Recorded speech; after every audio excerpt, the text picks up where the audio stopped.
우리에게 주시는 말씀 마가복음 1장 계속해서 우리 36절부터 39절까지 말씀하시고 36절부터 39절까지 제가 읽겠습니다. 그때 시몬과 그의 일행이 예수를 찾아 나섰다. 그들은 예수를 만나자 모두 선생님을 찾고 있습니다 하고 말하였다. 예수께서 그들에게 말씀하셨다. 가까운 여러 고을로 가자. 거기에서도 내가 말씀을 선포해야겠다. 나는 이 일을 하러 왔다. 예수께서 온 갈릴리와 여러 회당을 두루 찾아가셔서 말씀을 전하고 귀신들을 쫓아내셨다. 아멘. 우리 지난주 설교 말씀, 설교 제목 기억나시나요? 영어였죠? 영어. He prayed라는 제목이었는데 이번 주에도 영어 제목을 한번 붙여봤습니다. Let us go, let's go라는 제목 이렇게 한번 붙여보았습니다. 여러분들 예수님 하면 우리의 상상을 뛰어넘는 어떤 그 무엇인가 항상 우리에게 보여주셨던 삶으로, 말씀으로, 행동으로 보여주셨던 분인데 어떻습니까? 예수님 하면 또 생각나는 것들이 뭐 있겠습니까? 우리가 어떻게 생각해보면 예수님께서는 어떠한 질문이나 상황에 대해서 우리가 생각하고 있는 이런 대답과 뜬금없는 대답들을 내놓으실 때가 있었다라는. 그래서 어떤 사람들을 보면, 어리석은 그런 사람들을 보면서 동문서답한다라고 이야기하지만 예수님을 향해서는 우리가 동문서답이다라고 이야기할 수는 없습니다. 그런 식으로 대답은 하시지만, 그래서 어떻게 이야기하면 가장 예수님의 이렇게 보여주신 행동들을 설명할 수 있는 단어가 있을까라고 생각하다가 역설이다 하는 단어를 생각해 봅니다. 그래서 예수님은 동문서답의 대가, 이게 아니라 역설의 대가다라고 우리가 생각하며 말씀을 대하는 것이 좋지 않겠는가? 그것이 가장 정확한 표현이 아닐까 생각해 봅니다. 다른 말로 아까도 말씀드렸지만 사람들이 기대하는 이런 말씀을 하시겠지라고 했을 때 전혀 뜬금없는 말씀하신다든지, 아니면 뭐 예를 들어 뭐가 있을까요? 이 사람을 용서해야 되겠습니까? 몇 번이나 이랬을 때에 몇 번이다 기대했지만 뭐 이런 것이 7번 이렇게 용서해라 라는 말씀이라든지, 아니면 뭐 오른뺨을 맞으면 왼뺨을 대라든지, 아무튼 그 다음에 가늠한 여인을 데려왔을 때 돌로 칠까요? 뭐로 칠까요? 이랬을 때 뭐 어떤 말씀하셨다든지, 이런 부분들. 오늘의 말씀도 그런 관점으로 대할 만한 그런 말씀입니다. 우리 37절 한번 보시면요, 37절 뭐라고 얘기합니까? 그들은, 제자들이죠. 지난주에 우리가 예수님께서 새벽에 기도하시던 장면인데 제자들이 예수님의 있는 곳으로 광야로 찾아와서 뭐라고 얘기해요? 예수님, 모든 사람들이 주님을 찾고 있습니다 라는 말. 모든 사람들이 왜 찾을까요? 왜 찾아요? 우리가 몇 주간 걸쳐서 얘기했지만 수많은 사람들이 그 전날 치유받는 그런 소문들이 벌써 났기 때문에 이제는 안식일도 지났고 맘 편하게 사람들이 이른 시간부터 자신들의 병을 고치기 위해, 또 가족들의 어떤 이런 질병들을 치유하기 위해 그 베드로 장로의 집으로 다 모여들었다. 예수님 계신 곳 앞으로 모여들었다라고 우리가 생각할 수 있습니다. 그래서 제자들이 기대한 반응이 무엇이었을까요? 제자들이 기대한 반응, 당연히 예수님께서 기도를 정리하시고 빨리 가자, 그래 빨리 가자, 서두르자, 우리가 그들을 계속해서 고쳐야 되지 않겠느냐라는 대답을 제자들 기대하며 예수님을 불렀다라는. 근데 38절에 예수님께서는 뭐라고 대답하십니까? 예수께서 그들에게 말씀하셨다. 가까운 여러 고을로 가자라고 말씀하십니다. 제자들이 아마 놀랐을 거예요. 왜 이렇게 말씀하실까? 예수님께서 이제 여기 아니다, 다른 곳으로 당장에 떠나자라고 말씀하시는 거예요. 역시 역설적인 대답을 하고 계십니다. 여러분 이해가 되십니까? 저희 상식으로도 참 이해가 되지 않는 그런 장면입니다. 이제 막 시작하신 사역 가운데에 첫날부터 엄청난 은혜가 쏟아지고 기적과 이적이 맺혀진 그런 사역인데, 지금으로 얘기하면 그런 사역지인데, 지금식으로 얘기하면 소문이 금방 나서 가만히 주님 계신 곳에 있기만 해도 수백 명씩 매일마다 몰려드는 히트치는 그런 사역을 하고 계신 바로 첫날 둘째 날인데, 그렇게 막 기분이 업돼가지고 찾아온 제자들 앞에서 어때? 굉장하지? 내가 이럴 줄 알았어 이러면서 가자라고 얘기하실 줄 알았는데 예수님께서는 여긴 아니다, 다른 곳으로 가자라고 말씀하시더라. 여러분은 이 말씀이 아주 중요한 뜻을 담고 있다라고 믿습니다. 오늘 정말 이 말씀을 통해서 주님께서 이 땅에 오신 이유를 온전히 바르게 깨달을 수 있는 축복이 우리 모두에게 있기를 소원합니다. 본론적으로 얘기해서 주님께서 우리의 기대와 다르게 다른 곳으로 머물지 않고 옮겨가신 이유는 무엇이었을까요? 한마디로 얘기하면 우선순위 때문이었습니다. 우선순위. 그래서 주님의 사역의 초점은 병을 고치는 일들, 다시 말해서 육신의 치유와 회복의 사역이 아니었다는, 이것이 주님의 사역 밖에 있었다는 얘기가 아니라 가장 우선순위의 사역이 육신의 치유와 회복의 사역이 결코 아니었다. 그래서 예수님 스스로가 뭐라고 말씀하십니까? 주님 사역의 초점은 말씀을 선포하러 가야 한다라는 바로 그것, 말씀 선포가 주님의 사역 가운데에는 가장 프라이어리티, 그것이 가장 중요한 말씀의 선포가 사역이 된다는 것입니다. 그런 면에서 우리의 사역의 초점도 말씀에 비추어 생각해 봐야 됩니다. 그래서 내가 사역하는 것, 또 우리 가정이, 우리 교회가 사역하는 이 모든 것들이 예수님께서 초점하시는 이것과 같은 우선순위, 프라이어리티를 가지고 있는가 아닌가를 점검해보는 그런 시간이 되어야 된다는 거예요. 몇 주 전에도 말씀드렸지만 예수님께서 교회를 세우기로 작정하셨다면 아마도 이곳에 말씀에 머무르셨을 거예요. 그죠? 그럼 오늘도 수많은 사람이 찾아오고 내일도 수많은 사람들이 찾아오고, 그래서 대형 교회 메가처치 만들어내는 것은 아마 시간 문제였을지 모릅니다.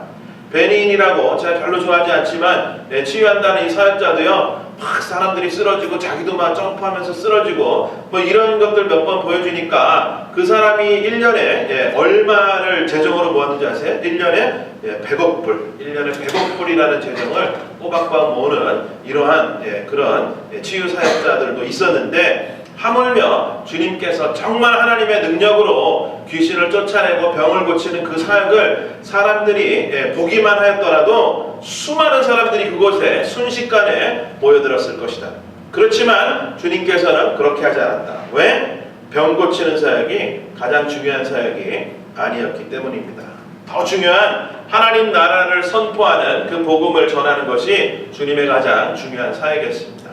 그래서 한 동네, 한 고을이라도 더 찾아 나섰어야 했던 것. 그것이 오늘의 말씀입니다. 38절에 가까운 다른 고을로 가자, 이 말씀이죠.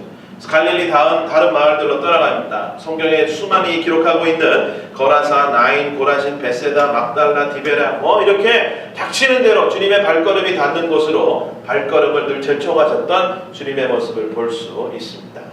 그래서 우리가 오늘 이 아침에 중요한 단어들 몇 가지 생각해보면 순서, 우선순위 굉장히 중요한 단어인데, 생각나는 순서가 매우 중요한 일이 또 뭐가 있을까요? 우리의 삶 속에서 저는 아마도 요리가 아닌가 생각합니다. 요리 좋아하십니까? 요리? 우리 뭐 여기 보면 요리의 대가들이 많이 계신데 저도요 요리를 좋아해요. 물론 먹는 것 좋아하지만 요리를 먹는 것, 우리 전사님 별로 안 좋아해요. 요리 먹는 것. 저는 요리 굉장히 좋아하는데 요리를 하는 것도 좋아합니다. 요리를 하는 것. 요리가요 사실 보면 종합적인 예술이다, 저는 그렇게 생각합니다. 미각과 후각과 청각과 시각과 촉각, 이 모든 감각 기관들을 잘 이용해야만 좋은 작품이 나올 수 있는 것이 바로 요리라는 거예요. 불의 세기, 센 불, 약한 불, 뭐 이런 거. 그 다음에 시간의 미약, 이게 중요한 건데요. 뭐를 어느 때에 어느 재료를 먼저 넣느냐 나중에 넣느냐, 이것이 굉장히 중요하다. 참 대단하지 않습니까? 별로 이렇게 표정 속에 감동이 없으신데요. 예를 들어서 라면 하나를 끓인다. 라면 하나를. 그러면 스프를 먼저 넣냐 면을 먼저 넣냐에 따라서 맛이 달라져요. 맞아요? 그래서 그 계란을 언제 넣어야 될까요? 계란. 라면 끓일 때 처음에 넣어요? 나중에 넣어요? 좀 나중에 넣죠. 그런 순서들을 좀 아시네요. 어떤 분들은 다 끓인 다음에 넣는 사람도 있고, 따로 그릇에다가 계란만 풀어놓고 끓은 그 뜨거운 라면을 부어 넣기도 합니다. 파도 먼저 넣으면 맛이 없고요. 나중에 불 끄기 직전에 넣어야 맛있는 것과 같이, 그렇지만 파건 계란이건 스프건 면이건 이것보다 가장 먼저 넣어야 할 것이 있어요. 뭐예요? 어떤 사람들은 막 스프 먼저 넣으면 안 돼요, 이런 거 싸울 수 있지만 싸울 수 없는 가장 먼저 넣어야 되는 게 있다는 거예요. 그게 뭘까요? 네?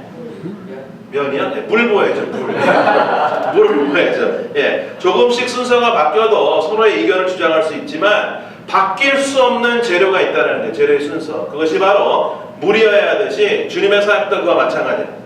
세상에 수많은 사람들이 이게 중요하다 저게 중요하다 하면서 개인의 사역과 자신들이 맡고 있는, 어떤 사람들은 뭐 사람들을 구제하는 사역이 가장 중요합니다. 어떤 이들은 뭐 고아들을 돌보는 것, 어떤 사람들은 뭐 누구를 회복시키는 것, 뭐 이렇게 서로 얘기하면서 자기 자신들이 어떻게 선교하지 않는 교회가 교회냐라면서 선교사들 파송한 걸 서로 자랑하기도 하고 주장하기도 하고, 모든 사람들이 그렇게 얘기하지만 그럼에도 불구하고 주님의 사역에서도 뒤바뀔 수 없는 가장 중요한 프라이어리티 한 가지가 있다는, 그게 뭐예요? 말씀 선포. 말씀 사역이다. 여러분 믿으십니까? 이것을 우리 마음속에 새기며 산다면 우리가 수많은 이런 여러 가지 의견들 가운데에서도 우리의 마음을 지킬 수 있다는 거예요.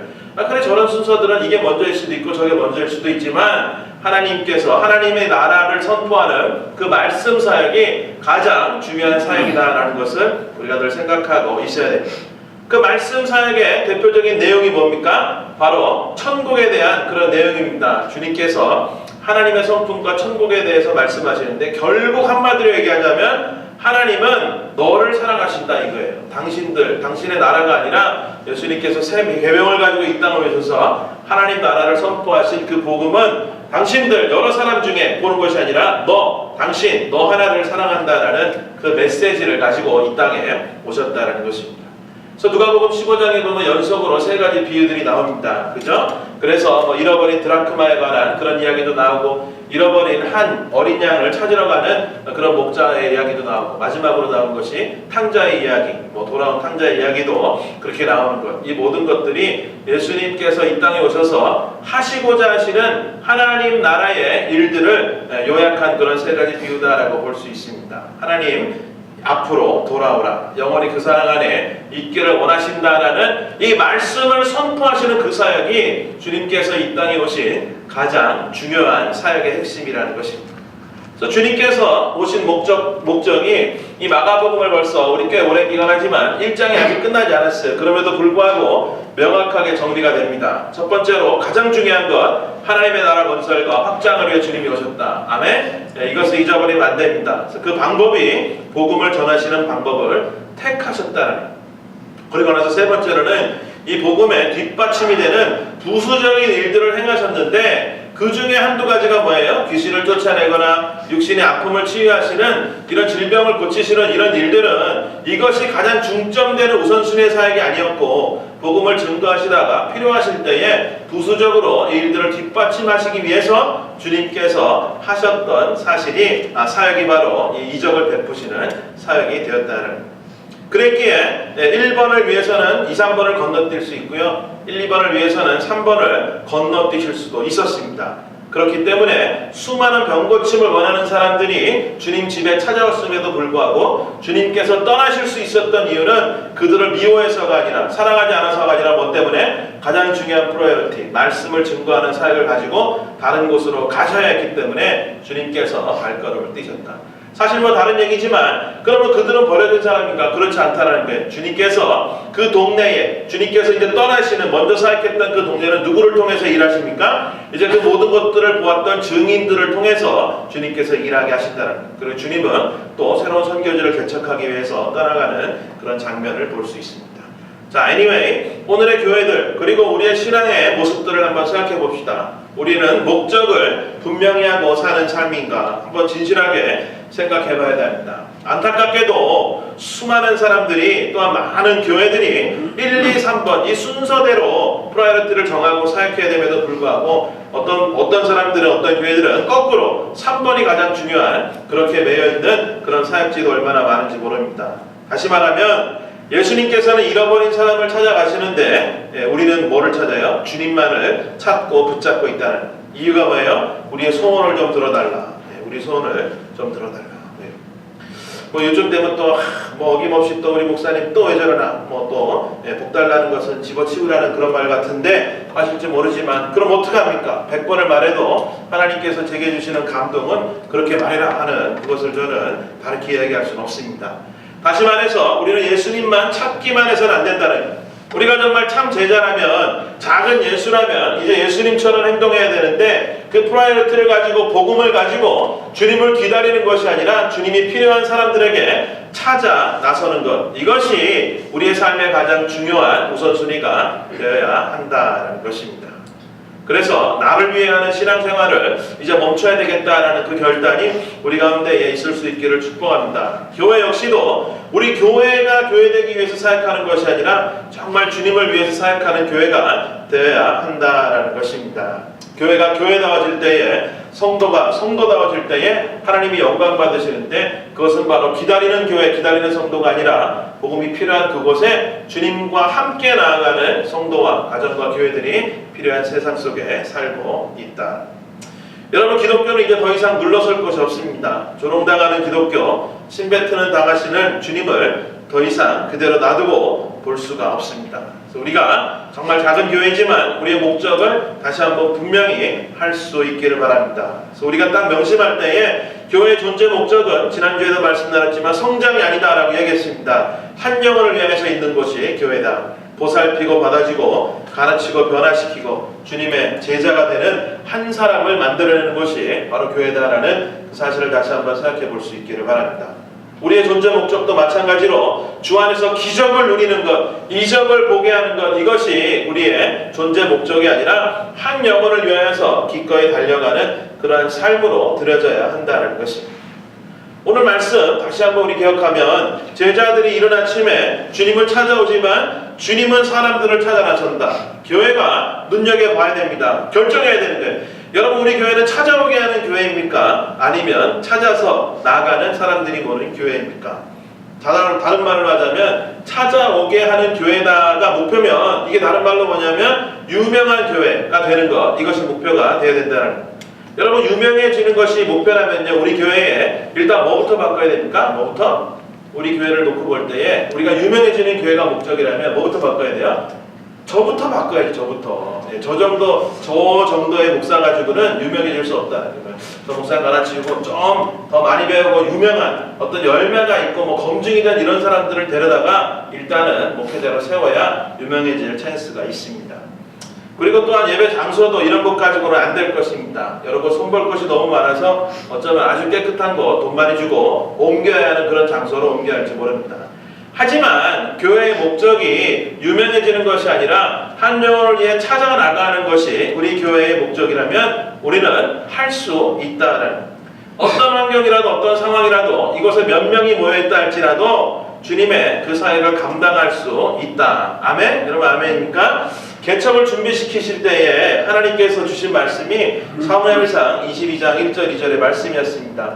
나중에 기회가 되면 나누겠지만 다윗이 아둘람 굴 속으로 피해 있을 때 하나님께서 수많은 사람들을 그곳으로 보내셨다는 거예요. 그래서 압제를 받는 사람들, 빛에 시달리는 사람들, 원통하고 억울한 일을 당한 사람들 모두 다윗의 주변으로 몰려들게 하셔서 그곳에서 서로를 돕게 하고 섬기게 하는 이런 사역들, 다윗과 함께한 아둘람 공동체의 모습을 우리 교회 비전으로 보여주셨는데, 이것을 가만히 살펴보면요, 유명해지는 공동체와는 거리가 멀었다는 거예요. 그래서 유명한 사람들이 오고 능력 있고 힘 있는 사람들이 찾아오는 것이 아니라 연약하고 약하고 사람들이 따돌림하고 아무도 받아주지 않는 소외받은 사람들이 모였던, 다시 얘기하면 이게 소문나면 큰일 나요. 왜? 그곳에는 근처에도 가기 싫은 그럴 만한 사람들이 모인 공동체로 하나님께서 지어주셨다는 거예요.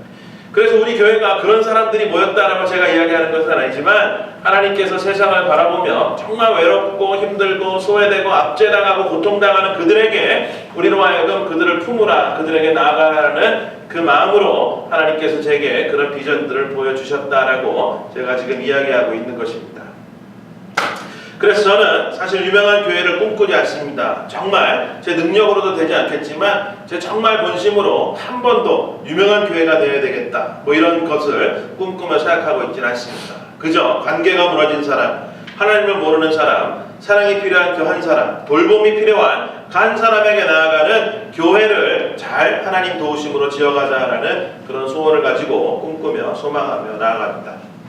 여러분, 이 예배를 통하여서 하나님의 음성을 듣기 원하십니까? 아멘? 여러분, 그 소원이 없다면 사실 예배가 아무 소용이 없는 거예요. 내가 하고 싶은 말만 막 하고 내가 찬양 좋아하니까 좋아하는 찬양만 막 부르고 그러고 돌아간다면 무슨 의미가 있겠냐?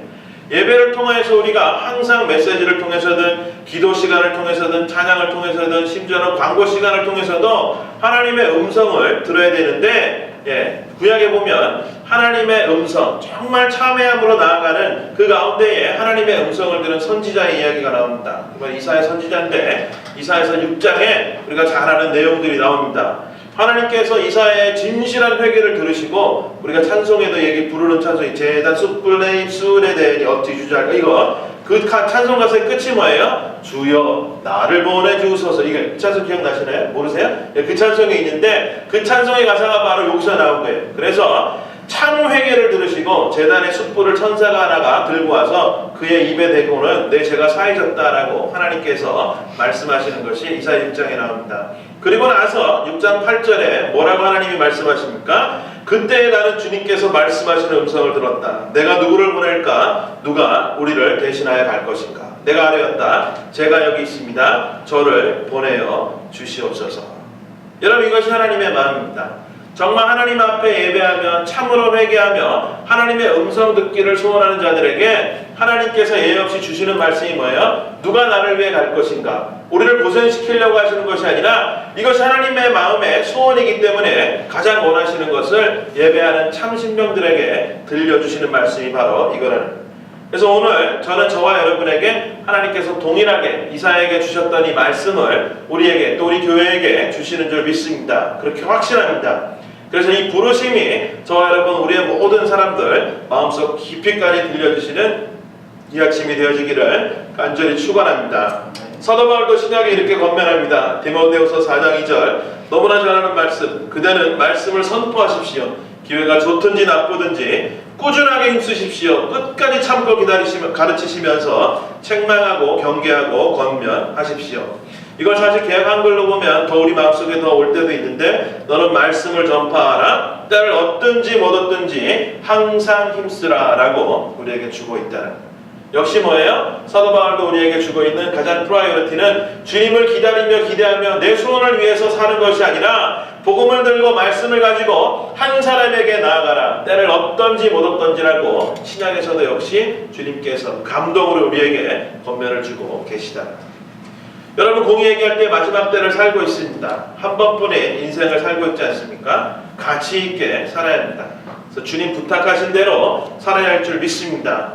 주님께서 항상 우리의 기대를 넘어서는 어떤 역설적인 그런 삶을 사셨듯이 우리도 그래야 됩니다. 여러분, 우리의 역설적인 삶의 가장 중심이 되는 것이 뭘까요? 우리의 고정관념을 먼저 깨야 되는 것은 뭐예요? 주님이 나 같은 사람도 사용하실까라는 이런 생각을 깨버려야 한다라는 것입니다.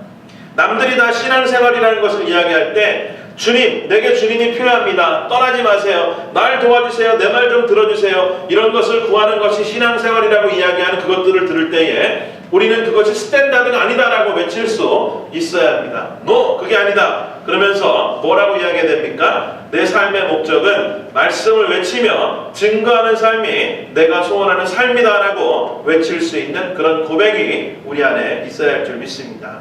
나를 보내셔서 주님, 내가 가겠나이다. 어디든지 이런 고백이 우리에게 있어야 한다는 것.